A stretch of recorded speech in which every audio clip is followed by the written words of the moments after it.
This video is part of the series on emotions, what they are trying to tell us, and how we can better process them.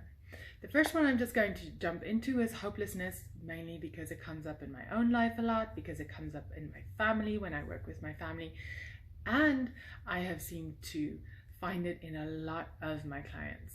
We have a really hard time with this emotion in the West because we are so allergic to giving up. We are so sure that if we just try harder, hustle more, maybe connive a little bit more, we can make something work out.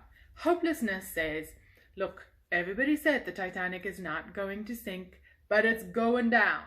So find a plan B. And all of us have those times in our lives where we have to say, this relationship is not going how I want it to go.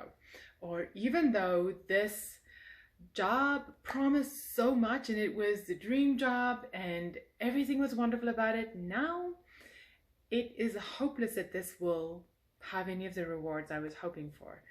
Or this place where I'm living is not working out for me, for my health, for my family's health, which is the situation I found myself in and refused to look at. So hopelessness is such a wonderful guide. It just comes to say, to make you feel really bad, because normally at this point it's very important to pay attention. So it makes you feel really bad so that you can stop and say, why do I feel this?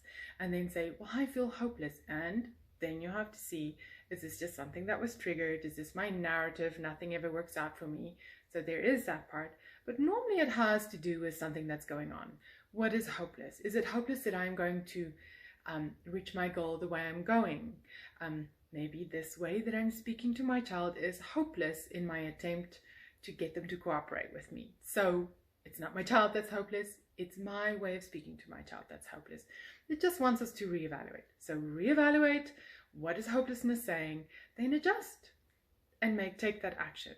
If you think hopelessness is something you might have had a difficult time with, help yourself get familiar with it. This is not a boogeyman. There's no moral judgment in it.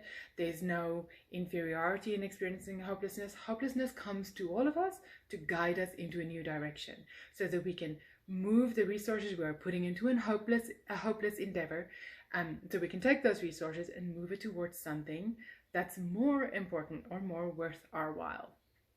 Sit with this emotion just for a little bit.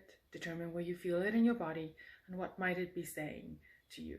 All of us need to get to know these emotions we are not comfortable with. And please, for the love of all that's good, stop calling it negative or low vibration. These are guides.